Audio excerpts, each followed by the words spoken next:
Hey everybody, welcome back to Goody and Johnny Mo with the Movies. We are going to be bringing you episode 52 tonight. 52. And in this episode, we're going to be doing Scream, the 2022 film of the latest in the franchise.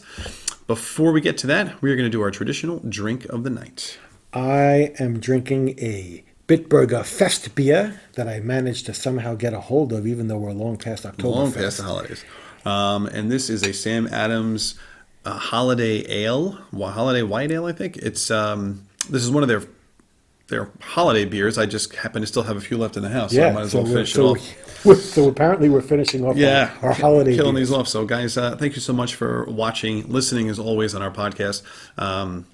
Thank you for the support. We hope you enjoy our typical long-winded reviews, and we hope you bring you some insight, some stuff that maybe you didn't know about the film or any franchises in particular. So if there's stuff that you guys want us to review, by all means, go ahead and throw it out there. Let us know. All right.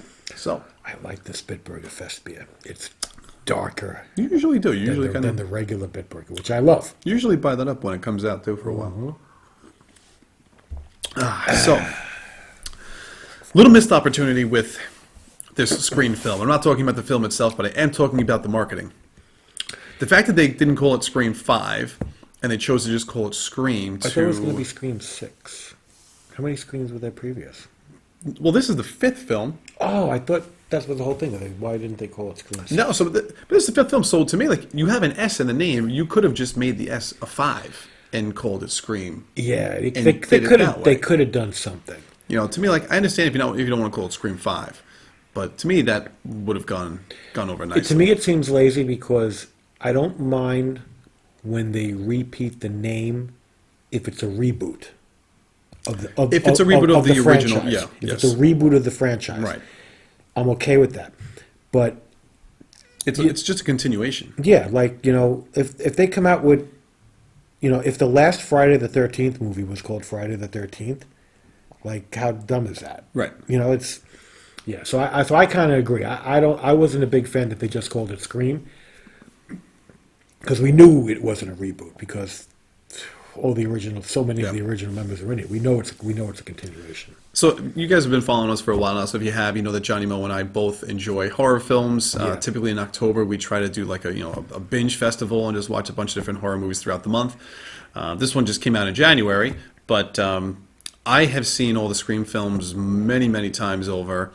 Yeah, I would say Scream is definitely not my franchise. Mm-hmm. I think there are other franchises that I am more beholden to. My history with horror film goes back decades, if not 100 years. I'm a big fan of horror throughout the age of cinema. I think I've seen all of the Scream films. Did you see the fourth one? I think so. Okay. I think I did.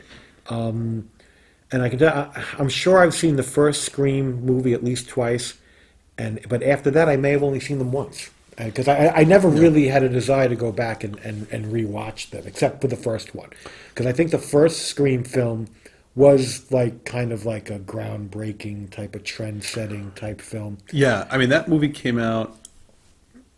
Was it pretty 96? Sure in the 90s, 96, I think. Was it 96? Yeah. And I got to tell you, I remember when that movie came out, and it was such a hit because it almost reinvigorated the horror franchise. I think it gave it like a new. I think it gave it a new spin. Yeah. It gave a new spin, and I think from Scream, a lot of other movies tried to like mimic what they had. It gave birth to that. And I'm okay with that.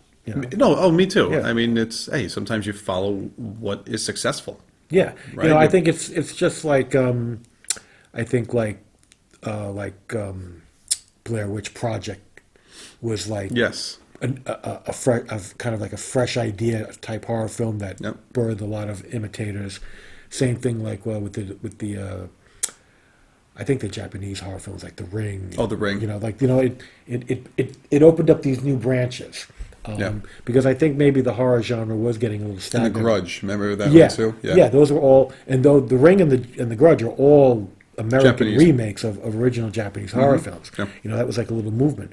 Because I do think the horror genre was getting a little stagnant for a while. Oh, it was stale for a little bit because Yeah. I mean, most of the time you had a lot of the franchises from the '80s were just and late '70s were being carried over for a long time, and you really didn't have anything new, and then And they were getting played out. yeah, I mean, about that point in time, you were on like the at least seventh or eighth film of those franchises for the most Right. part, and they were just getting stale and old. And then here comes this movie Scream that was, I believe, directed by Wes Craven. Yeah, and it was like, you want to say, and Wes Craven, is well stepped in the horror genre. It was like, I don't want to say it was a parody of horror films, but it was like No, but it definitely called out. Yeah, yeah. Like it was almost like a real. It was almost like a film 'cause it's school not take, right because it's on not a horror. comedy. It's almost like a self-referential Yes, horror film. Like the Because amount it's not of- a comedy in any sense, but in a number of ways it it was broke almost down like the horror genre right, but it was almost like within the film. within itself. It was almost a satire, a little bit of Yes. a satire, but not a comedic satire. More of like a, almost like a theological satire. Like it was going out of its way to explore, the different rules of horror films. Yes, like the typical tropes and that would almost occur. poke fun at itself in the movie Yes. without being slapstick or just Yes. an outright comedy. Like And I thought some that was the movies clever that part of were- it. Yeah, exactly. It was clever that- because that to nobody me had was- nobody had ever done that, and that's Yes. what made it clever.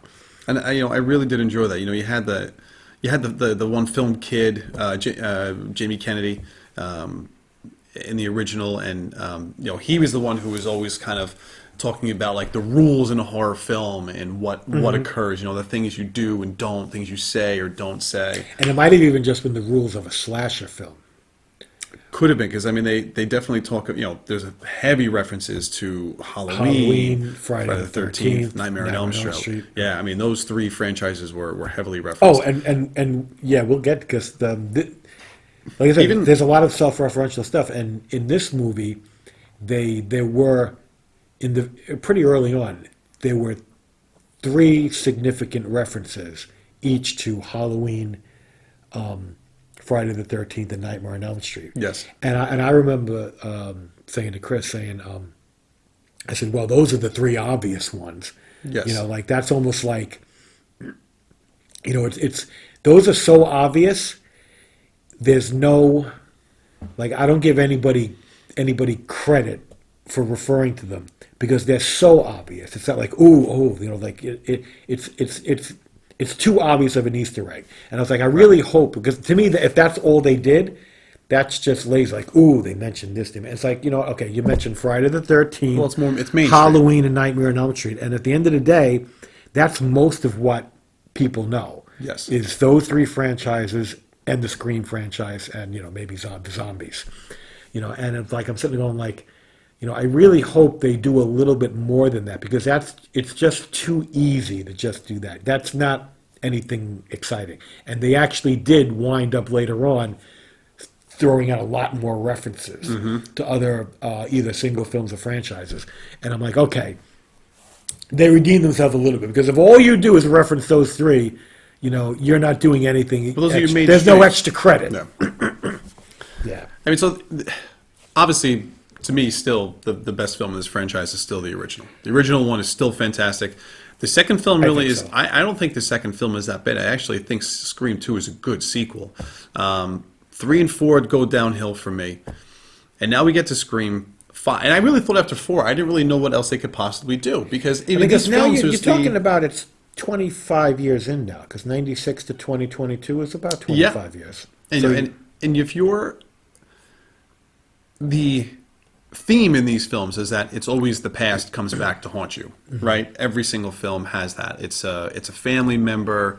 In the first 4 films, it was something to have to do with Nev Campbell's character, and of course we have the 3 main characters from that franchise come back. Nev Campbell comes back, Courtney Cox comes back, and you got to think, you almost got to Dewey. think these guys are getting, tired of Yeah, I mean, 5th time around, what Yeah. are they going to do here? I With mean, these characters? I'm sure it's a nice payday But I'm Yeah. sure they're like, I could just see them going, if I get approached one more time to do another Scream movie, like I'm gonna blow my brains out because like, it's almost like, they're almost like it's like a little bit of a typecast in their repertoire. A little And at bit. the end of the day, you look at all three of those characters and you're like, yep, this is 25 years later. They're a lot older. They're no spring chickens anymore. No, no, and I mean, you go back and you watch the original film, and you go look at now, you can definitely see the changes in the characters. Yeah. But the one thing that's really different about this film is that although these three characters are in the film's not really about them. And this to me No. was, Which the is only which way, is good because they're I not going think- to. I would have been tired of a film that's carried by them. I would have. Well, it's gotten- just like how many people can Sidney Prescott be related to, or like her past have connections with that are going to come back to haunt her? Yeah, well, like at some point they all have to be gone. Well, I think one of the parts of this film that it's you need to accept it in order for the film to exist. But to me, it's a little bit of a stretch. This is like the one thing where, what do you call that? The stretching of limit. What do you call it? Stretching of limitations. The plot convenience or something like that, where your suspension of disbelief. Yeah, suspension of disbelief. That all of the new main characters are friends, and they're all in some way related to someone from the original franchise. You don't know that right away, but you start to find that out as you go through the movie. Right, but did it just happen that way? Did somebody plan them to be friends? And how could you make people be friends with each other? To me, it just seemed very too much of a coincidence. That because one, it would be really hard for it to happen naturally, and it would also be just as hard to engineer on purpose. Yeah. Because you're talking about these people have been friends for a long time. Like no one's gonna create friendships because you have this 5-year plan where you're gonna start killing people like down the road. Well, it wasn't. Like they, things they aren't weren't- gonna. they It's weren't just not gonna all- come together that way. Not everybody was related to people in the first film. Not everybody was. I thought it was like they were either related to either victims or It's the some of them villains. Some of them were. Yeah, there was a couple people that were related to Jamie Kennedy's character. It was a brother and sister. One wasn't one like. Yeah, the girl, like the main girl, is the daughter of Billy Loomis. Oh, by the way, spoilers, everybody. Right. So, and Skeet Ulrich makes an appearance in this. I gotta tell you, they actually did he either didn't age or like they did a good job with some. I'm sure some special effects with him. either de-aging or special effects. Yeah, because he looked good. He makes a nice little cameo in this, but we find out that the main girl is his daughter, and she does know that, right? It's like she finds that out, and that's when she becomes distant from her friends, Yeah. right, and family. Yeah. So, and then who else is in this that's that they're related? I can't. Yeah, see, that's what I forget But all like, the there's people that connections. like notice too. Like, there's people's like homes. Like, the end of the film takes place in the end of the film that occurs in the first film. Right. Which that was One of the killers. That was also very convenient, but I was okay with that. I was like, oh, okay, whatever. So I mean, it was. Yeah, because they wound up living in the house where the first where the first murders took place. Yes. Blah, blah, blah. I'm like, okay, that's fine. And I mean, at this point in time, Sidney and Courtney Cox are basically gone. They're no longer in Woodsboro. And then we find Dewey he's in a mobile home. I don't know if he's in Woodsboro or like on the outskirts of Woodsboro. He's pretty close. So like he's got to be like I think he's still. he might even still be in He's Woodsboro. still in the neighborhood for sure. But he's very close he's by. no longer the sheriff. He has pretty much retired. But what was her name? Stacy King. Was that her? So the sheriff from it was basically his deputy in Scream 4. the blonde. female. Yeah. She becomes. She's she now becomes the sheriff, and she is predominantly in the film for like the first half of it. So like she's still in it. So a lot of like continuity. The one thing I always appreciate in these films with these franchises is continuity. Yeah. Right. And that's Like, hard to maintain. it is. You know, once you start getting past those first couple of films, it gets much harder to maintain those connections to continue going forward. And I have to say, like, I thought they did a decent job with that, especially recalling dead, characters from the first film. It's going back at that point in time. I thought they did a good job with that. And we just found out, we were just going through the credits before we did this taping, that Drew Barrymore Yes, has an uncredited cameo in the film as the voice of the principal. So probably appeared, on the PA system. probably on the P. Yeah, probably And on there the was PA. somebody else who was at the party. That was in the first, Adam Brody. Yeah, who's in the first. I don't know movie if Adam Brody's. or He at least has, in an he has an earlier film. uncredited. Yeah, he's uncredited, but I'm trying to remember if Adam Brody was in any of the other films. I don't remember him being in the movies. Oh, maybe he But was. I could be just, wrong. Maybe he was just a celebrity who was there just for laughs. Yeah, Oh, probably okay. just wanted to be in it. But to me, I can't the remember. big one is Drew Barrymore. Oh yeah, 'Cause I mean she's the opening scene. Yeah, I didn't recognize her voice whenever it appeared on film, and I'm a credits guy, so I always read the credits, and I didn't see her. I don't remember. I would have remembered. Well, if you would have seeing saw her that name, credits, yeah. if you would have saw her name, you would have So been yeah, like, "Oh wow, she's she was totally in it." she's totally uncredited with her little voice cameo. But which to I me, think that's was I cool. thought That's so cool. too. I thought that was great that they ended up bringing her back. Did Kevin Williamson write this one? Did we remember looking that up? That I don't can't remember. remember. Kevin Williamson helped write the first film. He also helped create Dawson's Creek. He had written, I think, quite a few of these style horror films in the late '90s, and I think that this is why you saw some of those like repetitive themes in some of these other films. 'Cause I think he was a part of them, and I thought he did a really good job. I can't remember if he wrote this one though. But the one thing I was getting back to before is that the fact that they're going with these new younger characters, and a lot of stuff mimics similar things that happened in the first film. It's a lot of echoes to that first film, right? Even going back to the same high school in Woodsboro that everything's taking place at. And so it's obviously it's not a coincidence. Like somehow there's got to be a connection. It's just finding out what that connection is. And Now, didn't Henry Winkler get killed? he was killed in the first film? Yeah, I would have liked to have seen when they were walking, if they were walking down the hall in the high school, just like a little memorial, with a little smiling picture of Henry Winkler. I thought they did. I thought they had like a picture frame of him. They may have. Maybe that's thought what I I'm saw thinking. that. Because if they didn't do that, that's cool. That would have been cool. If they did do it, even better. I could have swore I 'Cause- saw 'cause something it- in the school. throwing of him. these little things in the background, or that's I like that. They might have done that. I can't remember off the bat, but I for some reason I see it in my head that they had like a picture frame of him. But I don't know. Maybe I'm wrong.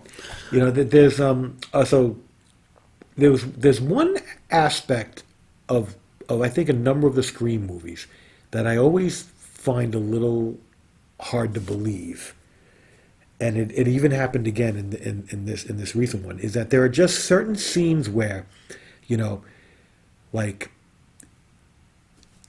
the normal person, the victim, is being attacked, caught unawares by someone in a Scream outfit who just pops out of nowhere. And it's like, at the end of the day, the bad guys in their Scream costumes, they're not popping in and out of existence. Wherever they are to attack who they're attacking, they got to get there, or they got to be there. And if they can't already be there all the time, because you don't know where people are going to be. It's like they just get to and from the scene of the crime in costume too easily. So in this movie, to me, the one scene that really screamed out at me, no pun intended, was when they kill the sheriff in broad daylight. Oh, at the house. In front of her house. Yeah. And it's like at no point did anybody in the neighborhood see somebody creeping around, putting on a Scream costume, and then all of a sudden, now they're standing on someone's chest with a knife, plunging it into them, killing them. Nobody's around, nobody drives by, nobody sees anybody, and they get away. That was probably the one scene where Ghostface, that's the name, Ghostface, when Ghostface kills the sheriff right in front of her house, not inside the house. Right, you're in front of the house in Like- broad daylight, total Like middle, literally of on the her day. walkway. Yeah, And just and killed. then able at no point does Ghostface ever have any fear that someone's going to be like, "Hey, what are you doing?" And like they're not superheroes. Like if there's like 10 guys walking by seeing this, they're going to gang rush him, and he's going to get caught. Yeah. You know what I mean? Now, He's the going only to get thing- thrown to the. It's not Michael Myers. You know what I'm saying? I think I remember you saying this to me when we were watching the movie, and I leaned over to you and I'm like, "Yeah, but it's like a school day. They're like, everyone's at school or at work. There's Yeah. really nobody home to see this." And I think It's lunchtime. She lived on a pretty busy street. Like it's not like in a corner somewhere. It's like right on a main road.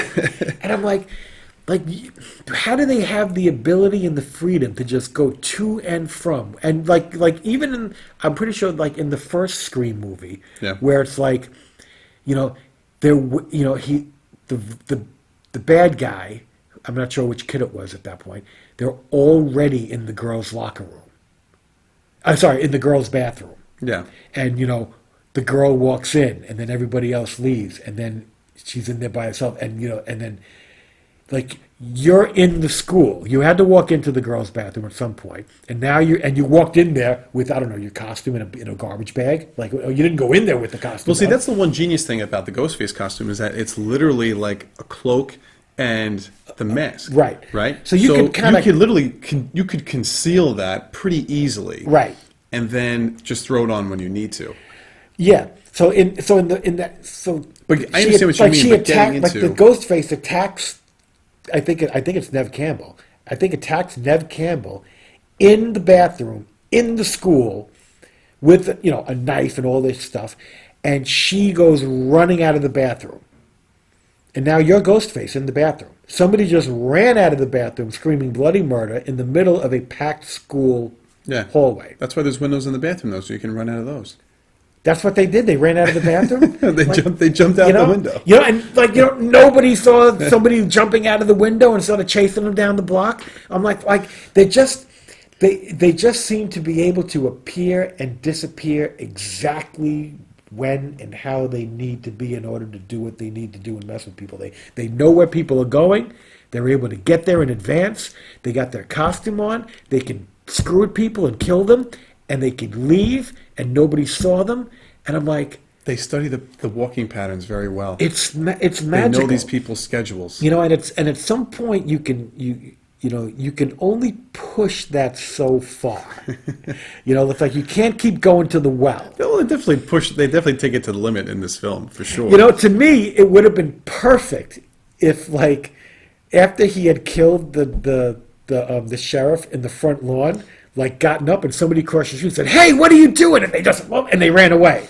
Like, at least there's we didn't catch you, some but believability. we caught you. We saw somebody had this. Somebody at some point has to see something somewhere. They can't just always get away with it perfectly, 100% scot free, and it always works out perfectly. But that was my one thing. I was like, yeah, when they did that in the middle of the day, I'm like, really? Nobody's walking door to door. Girl Scouts selling cookies. Vacuum cleaner salesman. Another car driving by. Guy old guy retired across the street. Trimming his hedges. Watching everybody with binoculars. Right. I'm just like, all right, okay, we'll just go with that. So at one point, once the murders start happening multiple times, some of the young cast, they end up going to find Dewey, and they try to convince him to come back and help them figure out what's going on. And at first he really just doesn't want to be part of it. He's like the one guy I think who's on the rails. Oh, he's he's been completely screwed over by this whole thing. He's like and Joey. He's like Joey Ramone. He's lived the life, and it's taken its toll. I mean, he's been shot multiple times, stabbed multiple times, and he even mentions that too. Yeah, he's like, I'm not looking to get shot or stabbed again. He's like, I already got the. He's I already got the scars. I'm done with this shit. Yeah. Exactly. I didn't even want to be in this sequel.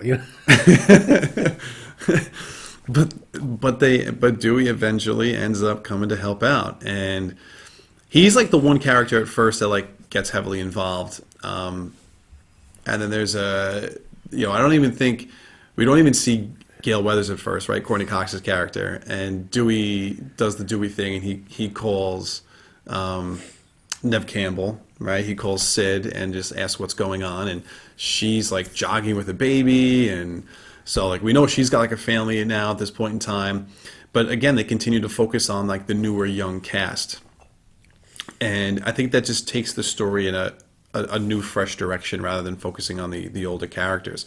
And then eventually Gail comes in once the murders start really making the news, because now she's like this big anchor at this news station. And at this point, we still really don't see Sydney. She's not back yet. Right. But the big thing that draws her back is, I mean, one of the main three really had to go in this film. Right? Yeah. I mean, I think there was like a logical progression of these characters. You can't keep cheating death this many times. Someone's got to die. And they end up killing Dewey. Which is, to me, that was actually a really big moment in the film. Because, I mean, you knew that something was probably coming, right? Yeah. Like, you had to know that, I think he might be, of all the three main characters, to me, I think he might be the emotional. Oh, I think so. The emotional center of the film. Yeah. Because he was always like in the beginning. He was kind of like the bright-eyed deputy, innocent, wanting to do good. Whereas at the end of the day, the other two girls, I mean, well, Courtney Cox is just all about her most of the time. She's always like the selfish one. They're all self-absorbed, they're all self-absorbed biatches. I mean, Dewey's like, he's trying to keep his badge shiny and save the day. And just seeing him go down was that was definitely a hard scene, because you're like, oh man, he made it through all these films, but you knew someone had to go, and if they were going to make someone go, it was going to be him. Yeah. And that's what draws out Sydney to come back to Woodsboro. And now you've got her and Courtney Cox, and they're with like the new crew of whoever's still alive at this point in time, because they really start to dwindle down.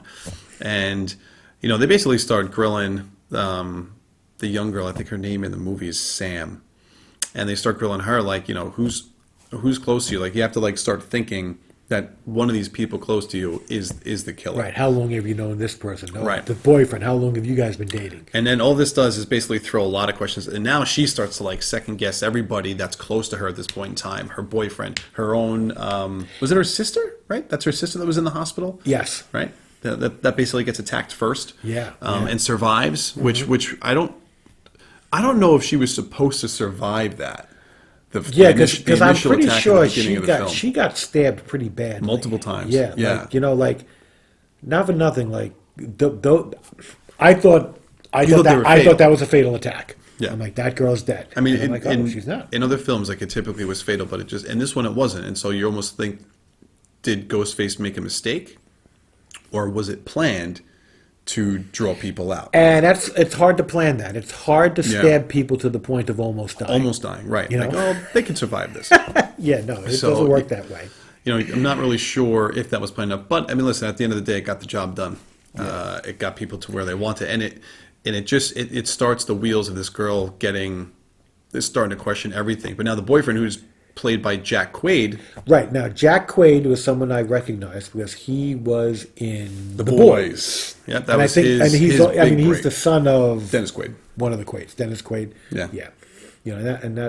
So big acting family, the Quaids. Yep.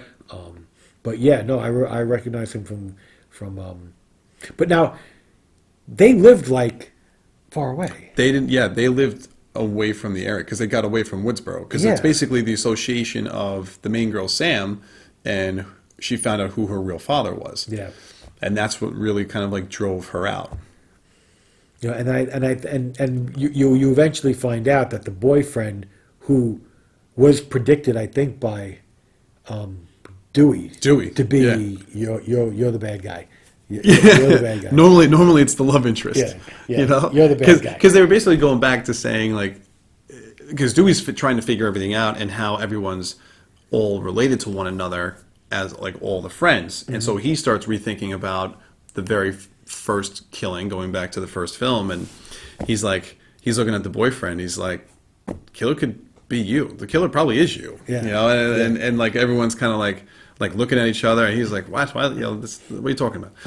And it turns out he was right. And there's like he was, Yeah, yes, he but was. it's like really funny. Like he like relocated to this other town to get close to his girlfriend, Yes. and like get a job where she works, and like I'm like what an ambitious plan.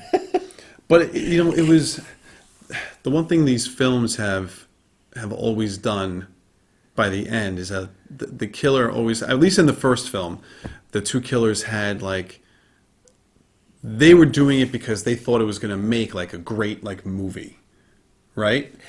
Like that was like the plan for the two of them. Like they were going to survive, and like they get to tell their story. That was the motivation in the original first Scream. Well, the motivation was to kill Sidney because it was he. What's his name? Skeeter Ulrich. What was his name? What was his name in the movie, though? Oh, no clue. Well, his father like left his mother because the mother left because his father was having an affair with Sidney's mother. Oh, okay. Right, so like he kind of is taking it out on Sidney. But like at the end of it, like the two of them are talking, and they're talking about films and like how like this is all set up to be perfect film. Like, but you got to leave these, you got to leave two people alive to like tell the story, but wounded, and that's when they start like kind of like stabbing each other to make it look like they were a part. That they were victims. You know what it was? There was actually there was a movie within a movie, and I forgot about that. Apparently, When they do stab, there's a Stab movie series based on the killings, the killings that are happening in the Scream movies. Yeah. And I think apparently they considered the last Stab movie to be a complete sellout. And I always wondered, like, that was the motivation in this movie. The two people. Yeah. Yes. Yeah. The motivation for the two people in this movie was that they were disgruntled. Basically, they were disgruntled fans of the franchise, of the last Stab movie. Yes. But in my head, I'm going, I wonder if that's a reaction to the last Scream movie. Was the last Scream movie something that No, I don't know. I don't know if it was a reaction to that. I think it was more or less just a reaction to today's day and age with social media and like how fans become so divided so quickly over certain franchises when like things don't happen to their characters. No, but I'm just curious if the last Scream movie was met with that type of criticism, like this was like a BS entry into the franchise. I don't think so. I don't remember. But I wasn't sure if it was like I wasn't sure if they were another level of them making fun of themselves. Saying like, like not for nothing, we really screwed up with Scream 4. We're going to kind of use that to build it into this Scream movie. Well, it's funny because the Stab movies have really always been the joke, right? Like since Scream 2, when they introduced the first Stab film, and then in every subsequent film, they keep talking about like the Stab movies have kind of had like a run, and like at this point they were up to like Stab 7 or 8. Right, and so it's actually I thought that was actually kind of good because it's actually a little hard to maintain that. Like there's actually another. It's like a movie. It's a movie franchise within a franchise. And what starts happening is they start talking about like there is the difference between like a reboot. Remember they started having this conversation, right? Like it's a reboot or a hard reboot or a soft reboot. And what you should and shouldn't do, or what you can and can't do. Yes, and that part of the movie, it's a little corny sometimes. It's a little nerdy, but I like it because nobody else is doing that. They're talking about. They're having the conversation of almost like what they are in the franchise. Yes, right. And it's very self-referential. It's very insightful. Yeah. And it also pokes fun in parodies and satires and criticizes. And in this scene when they're all surrounded about the genre, and when they're surrounded by one another, like they round off movies left and right, making examples of the things that they're talking about. They talked about the most recent Halloween, how they basically erased every film except the original, and then they kind of like started over with a fresh sequel. And then they made references to. I mean, these are things the things that they're talking about. You could almost like hear you could imagine hearing like at some sort of roundtable discussion on maybe on some podcast or on some Right. On some YouTube channel, like like what we're doing, like we talk about things. Yep. And But it was like just a content. full blown on discussion. Yeah. But it was interesting, like it was just where they're at in this franchise and what they're like what this film is considered. It's like it's a discussion, and I thought that was really interesting that they did that within the film. Yeah. And then as we get, as we kind of like jump towards the end.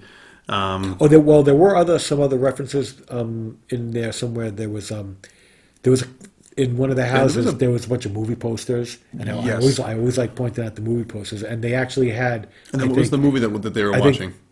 What movie were they watching when they were towards at the end?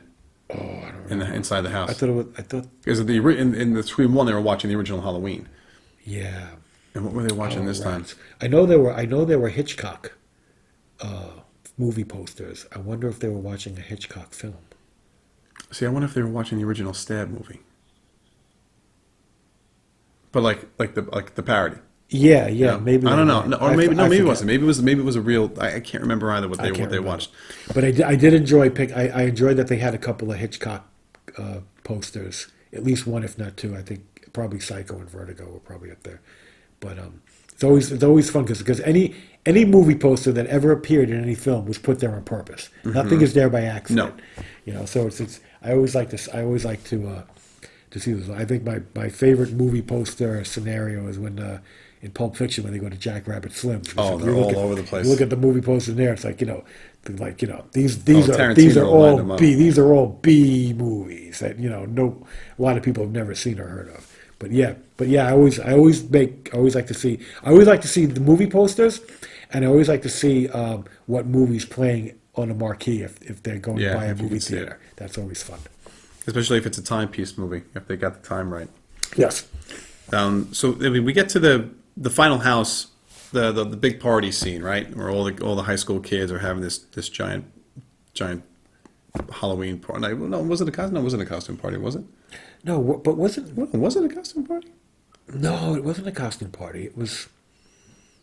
It was something because something happened in the town. I think it was weird though because they were almost people had died already. Yes, and I think they were multiple people. Yeah, I think they were Oh, was it a send off? A memoriam type party. We're going to party in their honor. Yeah.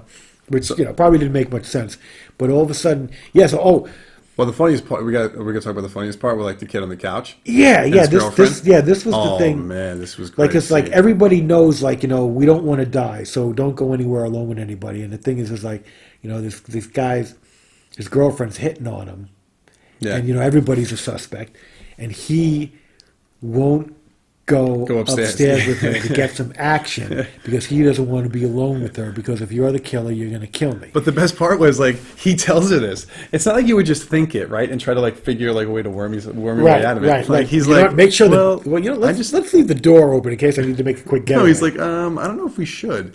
And she's like, why? And he's like, well, you could be the killer. And she's like, what? She gets pissed.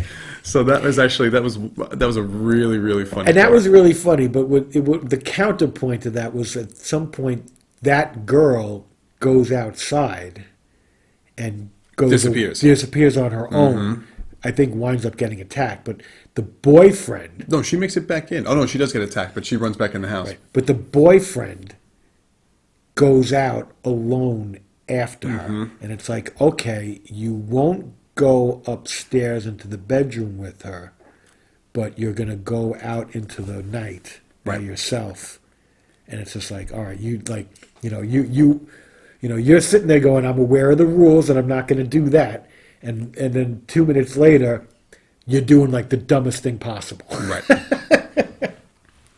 And it's like, really? I'm like, this guy's a dingbat. At that point, I'm like, this guy maybe just really didn't want to have sex. And he almost gets. He gets pretty maimed up, but we find out later that he gets all messed up. But we find out later he doesn't die. Yeah, luckily. And then we get back into the house, and now they realize all the kids realize the killer's there. People are getting kicked out of the house, and then all of a sudden, they're standing there. It's like a couple of the girls, and then the one girl starts screaming, coming back in that she got cut outside, and she can't find the boyfriend. And then this one girl who's like their friend, Yep, just pulls out a gun and puts a bullet right in her head. And that was really unexpected. Yeah, that was actually kind of shocking. Like, I didn't expect that. Like, I knew there was going to be two killers. Like, I expected, because like all these references to the original part of the film, to the first film, like I knew we were going to have two killers. Well, I think, doesn't every movie have two killers? No. Oh, okay. Do they all have two killers? No. No, Because not I everybody. almost not thought everybody. that was like one of the like that's what makes that's one of the defining marks of the Scream franchise, is that there's always two killers. And that's how they're able to do all the things that they do. Yeah, no. They're Deflection and all not. that. They're not. I think the first two films, I think, had that. The third film, I don't think did. The third film just had the one guy, and the fourth film had two people again. Okay. But this one, it goes back to again having two people, and the one girl that came out and did it, I didn't think that could have been her. Yeah, I didn't think it was her either. And then she just comes out, and this is the girl who played one of the Manson kids in Once Upon a Time in Hollywood. Yes, yeah, and that's actually kind of funny. And we'll talk about her talk about death, that. because that was pretty good. So then we find out that the other killer coming up, of course, is Jack Quaid. Jack Quaid. So it's the boyfriend. And their whole reasoning for doing all this was basically it was almost like they needed to give the Stab franchise new blood, new life. And they thought by going back to Woodsboro, where it all started, would give them new inspiration to write better material. And they were going to pawn it off in such a way that they were the sole survivors of the attack. Very similar to the first film, but just actually survive this one and not get killed. They were going to basically frame, I think, the girlfriend. Because they knew that her father was Billy Loomis. Right, exactly. And they figured they could pawn off as that she went nuts and she did the same thing that her father did. Mm-hmm. And this was this was the girl's biggest fear. The whole film was that she doesn't want to turn into her father. And then, but then the two. But then Courtney Cox and Neve Campbell come in. Yeah, and it was unexpected because they didn't think that they were going to stick around. And so for Jack Quaid, it was kind of like it was almost like a bigger high, because he's getting to kill the original. Yeah, because who was in the car with the two girls on the way to the house? It was the sister. The sister, okay. Oh, no. Wait, are you talking about Neve Campbell, and her? They Was it were- just them? Weren't they just by themselves? Oh, maybe. And I it thought they was. got out of the car, Oh, and maybe it was. I think it just might them have two. just been them two. Okay, maybe it was just them too. I can't remember if because I don't think the younger sister was with them. But they eventually make their way in the house, and of course, shenanigans occur. And it's basically, it is almost, it's not identical, but it's so close. They go into the kitchen, which is exactly where the first ending of the film took place. Right. And things are starting to, very similar setup with the two villains kind of doing their monologue and talking about why they're doing this to begin with. And then you just get Courtney Cox, Neve Campbell, just kind of busting their balls for a little bit. Even before that though, did we? I don't know if it was before or after, where you get the scene where the one person is on the couch watching television. The girl, yeah. And the killer is actually behind her, and she's watching the television where the killer is behind someone and yelling at them. And she's telling turn around, it's behind you, what's the matter with you? And I think the killer, he kills her. Doesn't he kill her on the couch?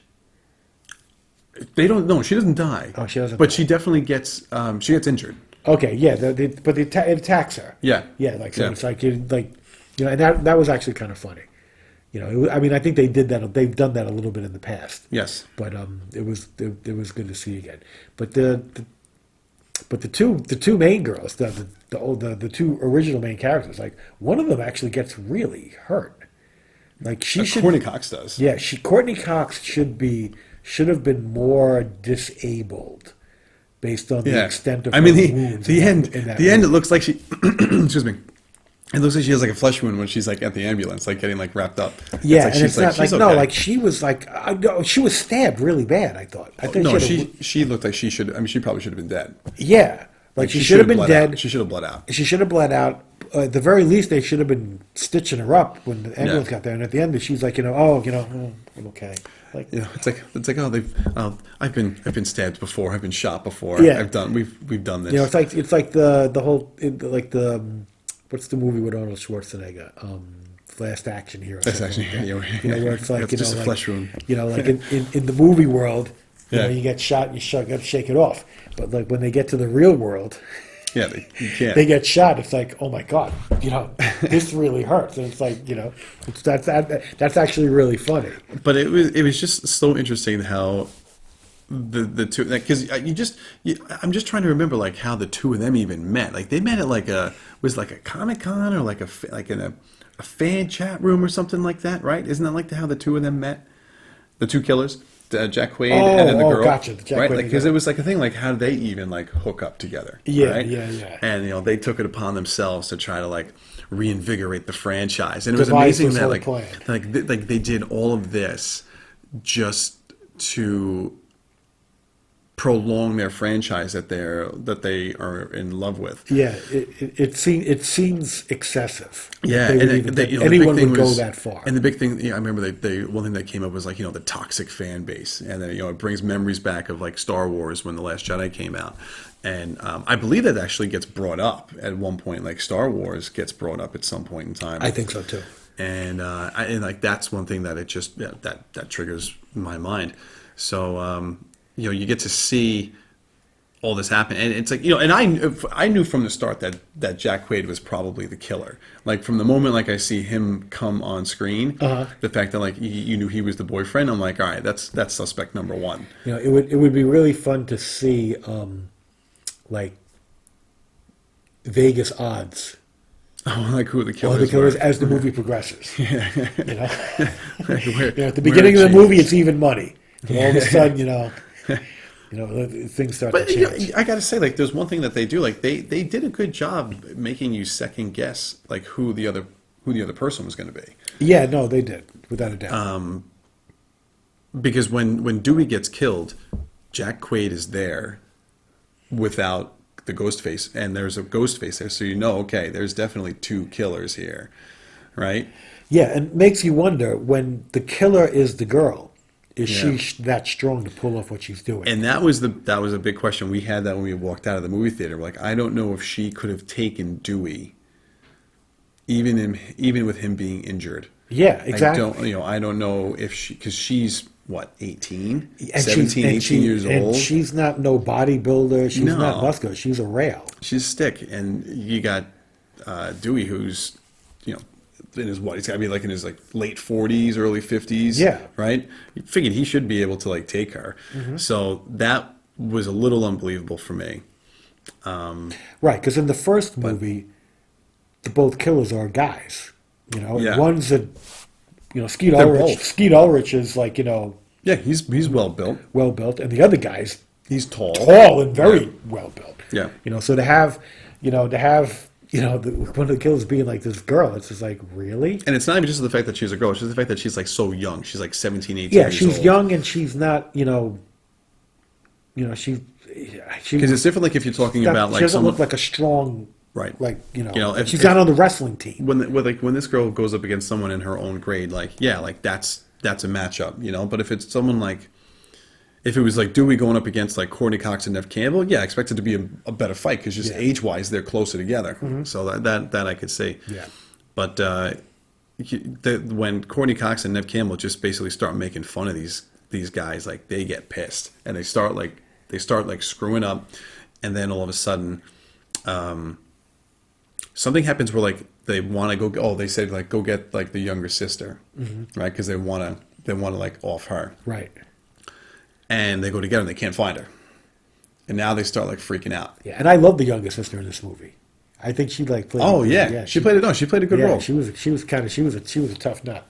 and so like things like start to happen, and the female killer in this, she actually gets did she get shot or stabbed in the kitchen? That's what that was like. She gets stabbed first, right? Yeah, I think yeah. So I think they ended up cutting her first, and she turns over onto the grill, and the grill lights her on fire. Ignites her on fire. Right? And so then she just like dies, right? Like, well, not dies, but like she almost like passes out from everything. But you don't know that. You think she's dead. Yeah. And for the people that don't realize this, in the movie Once Upon a Time in Hollywood, like this girl gets burnt on fire with the flamethrower. Yeah, what's the guy's Leo's. name? Leonardo DiCaprio's flamethrower. He torches her. Yeah. But like even before that, she's running around. She was mauled, and she's flailing around. Mm-hmm. She almost looked like something out of The Evil Dead, and she's just screaming. And I'm like, and she gets torched, and she's like screaming in the pool, getting torched. And when in this movie, when she's on fire and she's screaming, it's like. I'm like, oh, she knows. She already knows how to. Yeah, it was a total. It's without a doubt. It's not a coincidence. It's without a doubt a little kind of fun, tribute to how she dies in Once Upon a Time in Hollywood. Absolutely. Because the way she died in this movie, she absolutely didn't have to die that way. It's not a normal way that someone would die. Right. You really had to go out of your way to make that happen. Yeah. And the only reason why you would do that is because it mimics how she died in the other movie. Absolutely. 100%. So I actually thought that was kind of funny. Yeah. And I can tell you right now, a lot of people, even if they'd seen Once Upon a Time in Hollywood, probably never made that connection. Mm-hmm. I think that was one of those really subtle Easter eggs. It was a good Easter egg. It was good. It was enjoyable to catch. Absolutely. And I think and then after that, now you get the big fight scene with Dennis Quaid. Not Dennis. With Jack Quaid, and his girlfriend, and even I think Sydney. I think even like gets involved, and to the point where like, Sydney or even what's Gail Weathers. That's Courtney Cox's name. Gail. It looks like that one of them could possibly die next, and then the girlfriend comes in, Jack Quaid's girlfriend, the main character Sam. She comes in and she actually kills him. Yeah. Right. She like stabs him, or she shoots him. No, she stabs him first. Right? She cuts his throat. That's right. Because she starts getting the vision of her father in her head, and saying he's saying to her do it, and she just cuts his throat. Yeah, I remember that visual. And then she stands up with the gun, and then she shoots him right in the head. Yeah, and that's the way right? they do it, And that's how you make sure they're dead. Once shoot them in the and head. then I think Nev Campbell takes the gun, Sydney takes it, and then she shoots him a couple more times just to make sure, because they always come back for one last scare, right? And then it's quiet, and then all of a sudden the girl comes from the kitchen all burnt up, and they turn around and they blow her away. Yep. And then she drops to the ground. So that was a fun ending. So do you think there's more Scream movies coming? I think they're going to do another one. Or is this the end of the franchise? No, I think they're going to... I mean, it is this movie made a decent amount of money. It's a low-budget film. There's not a ton of special effects. Yeah. I think they're going to do another film. And I wonder if the next film would just be newbies and nobody... It would be interesting if they started going that route. It's kind of hard to imagine the franchise though without Nev Campbell and without Courtney Cox. Yeah, but at that point, I think it might get played out and old. For the two of them, it seems like this was them passing the torch, right, to the next. Right, and that's kind of what it should be. You killed Dewey, and now it's you know what? And I think because you're calling the Three Musketeers, we're no longer the Three Musketeers. It's time to retire. And because too, you're calling it Scream, right? Yeah. It's almost like it's a continuation, but you're starting over. Well, or it's bookends. It could be, but I don't think that it is. I feel like they're going to take this and go with it because there's still much more of a story with Well, with the also girl Sam. keep in mind, anybody who's got stock in the film is going to be like, we can still make money off this because at the end of the day, Oh, it's all about money at the end of the day. at the end of the day, Scream 6 is most likely going to make, and no matter what they do, no matter what they do in that movie, Scream 6 is going to make more money than random new horror film that comes Right. out, even if it's a better film. Because It's got name recognition. it's right. You have name recognition. It's got you got branding. you definitely pulled me to see this Scream movie, and I was okay with that. And you wanted to go see it because it was like you enjoy the franchise, and I'm never gonna let you go alone. But like had it been just some other random horror movie, we absolutely might not have gone at all. Like there's nothing, there's nothing there. We either see it or we don't. I actually kind of like seeing all of the films in any particular franchise, and I've seen most of the films with already. Like just for completionist sake. Well, I was just going to say, like, I feel like we're kind of both like a completionist. So, like, Yeah. you've seen the other films. Why would you not go Right, and see exactly. this? Especially when you know it's a continuation, right? Like, Right. it's not just a reboot where you're Right. like, well, all right, it has nothing to do with the other movies. Right. But Hell, I went to the I movies think- to see. I saw Police Academy 5 in the theater. I can certainly see Scream 5 in the theater. that's stretching too.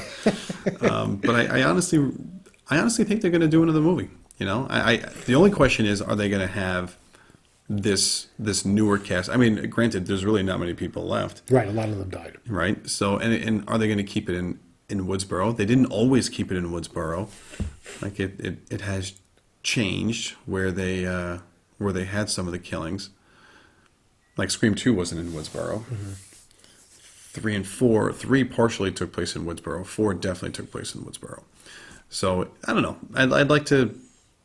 I'll see it. If they're telling me they're going to put out a 6th one, Oh, I'm I gonna know, go. and I'll be there. Yeah, I'll be you'll right there with me. you. So I know that's going to happen at some point in time. But you know what? Like overall, I thought it was a good addition to the franchise. I personally think it was better than 3 and 4. I don't think it was better than 2. Certainly not better than 1. But to me, it was fun and enjoyable. I enjoyed the movie. I had Oh yeah, I agree. a good suspension of disbelief. Yeah, I think I enjoyed it. Yeah. I wouldn't say that I loved it, but I enjoyed it. The only one I loved is 1. The other ones I would say that I would just enjoyed. Yeah. And that's all. Nothing wrong with that. Yeah. Nothing wrong with that at all. And Because in all honesty, in very few cases do any of these movies rise to levels higher than the first entry. very, very rare. Very, very rarely. So, guys, I think with that, I think we're going to be done. Yep. That was as thorough as we're going to get with Scream 5. We did go and see Moonfall, which we'll probably do a review on soon. We'll review that next, assuming we don't see something else, and that we want to do more. That we enjoy more Yeah. between now and then. But yeah, you'll get our thoughts on that soon enough. But I think we're going to sign off. Yep. Alrighty then. So thank you guys so much for watching and listening as always. Thank you. That's a wrap on episode 52. 52. And we will see you again next time at Goody and Johnny Mo at the movies. See you at the movies, guys. Take it easy. Good night.